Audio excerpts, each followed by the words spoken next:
For 6 months now, we have seen killer auto sales, more of them coming in today, indicating we'll see 18 million annualized sales this year. And you've got tech outperforming, but then you meld that with the alternate reality, weak manufacturing sector and ridiculously low labor participation rates. And that tells the story of a yin and yang economy and a recovery that you just got to call it this way. It's been too slow over the past 8 years. So we're bringing in three, what I'm calling original minds on the economy. Pete Hoekstra, he's former Republican congressman from Michigan.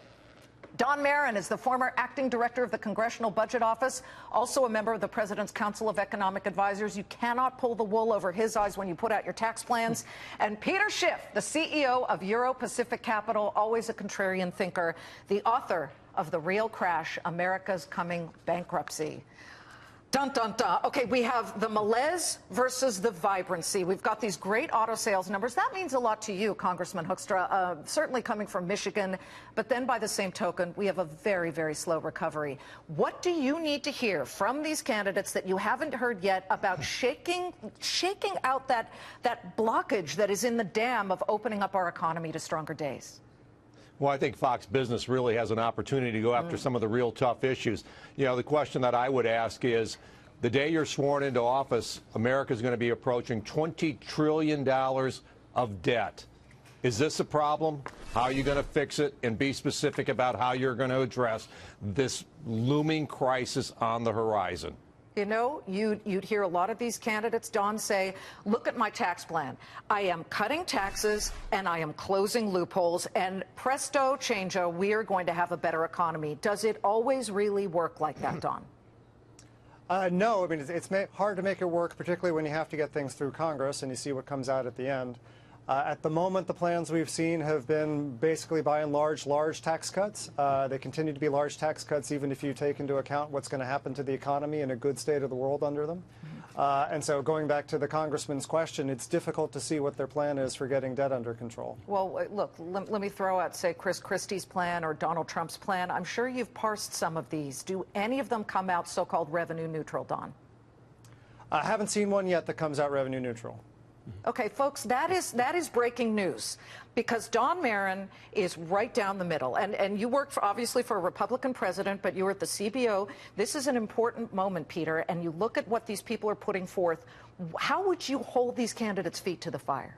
Well, first of all, Liz, you know, the cost of government is not what it taxes, but what it spends. You know, the Democrats are all about, you know, something for nothing. But Republican candidates who talk about tax cuts without corresponding spending cuts, that's the same thing. It's something for nothing. The candidates need to be asked, what government programs are they going to eliminate? What spending are they going to cut to make these tax cuts possible? Otherwise, it's just more deficits. And, you know, all these candidates, you know, they stump, and you go to their websites, they're all in favor of a balanced budget amendment. That's because none is never going to pass. As president, they're not going to be able to enact a balanced budget. I would ask these candidates, if you are president, will you take an oath now not to raise the debt ceiling or suspend it the way they just did in Congress under any circumstances, and actually force a balanced budget on Congress right now? Well, one comes before the other, and then, of course, it starts snowballing, because then if you hit the debt ceiling, and you can't start going backwards on the budget, you've got to deal with the budget. So you've been there, Congressman. You've been there trying to get a balanced budget together. And of course, the one time we had the surplus in recent times, it was under President Clinton and a Republican Congress. Can we get that back? Well, I remember when I first got into Congress, 1993, I talked about balancing the budget. People laughed.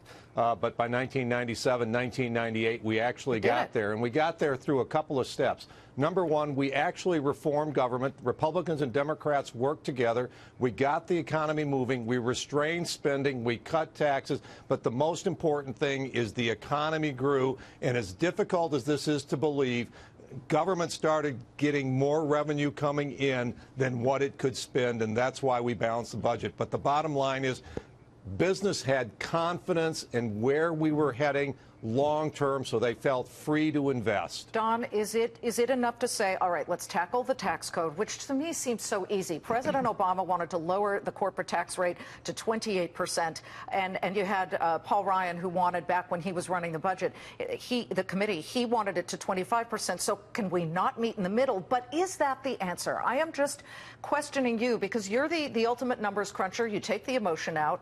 Would that be enough to stimulate the economy? So that would definitely help, but as you said, it's something that Congress hasn't been able to do because while everyone agrees the corporate tax rate ought to come down, there's enormous disagreement about how to pay for that.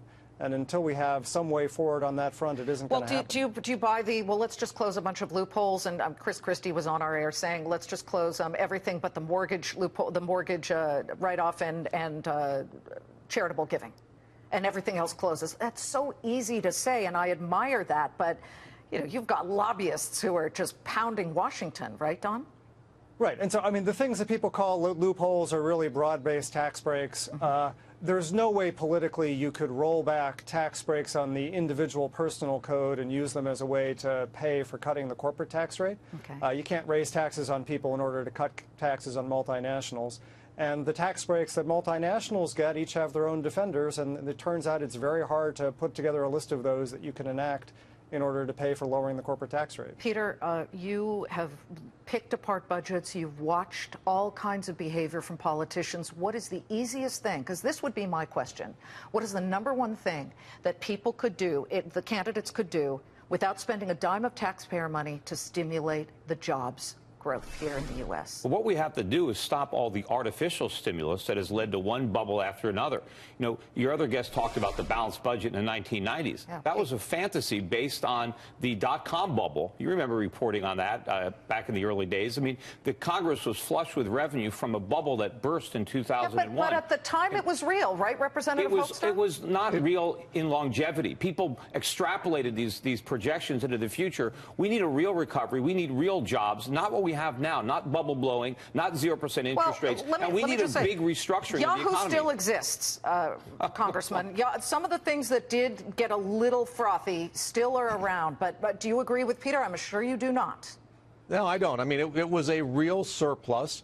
The trend lines were all moving in the right direction, and if we would have continued economic growth, continued reforming government like we did welfare, like we did the tax code, we could have sustained that recovery and moved beyond the bubble. And so, no, it was a real deficit. Government was actually working, and Washington was working in the right direction and getting things done.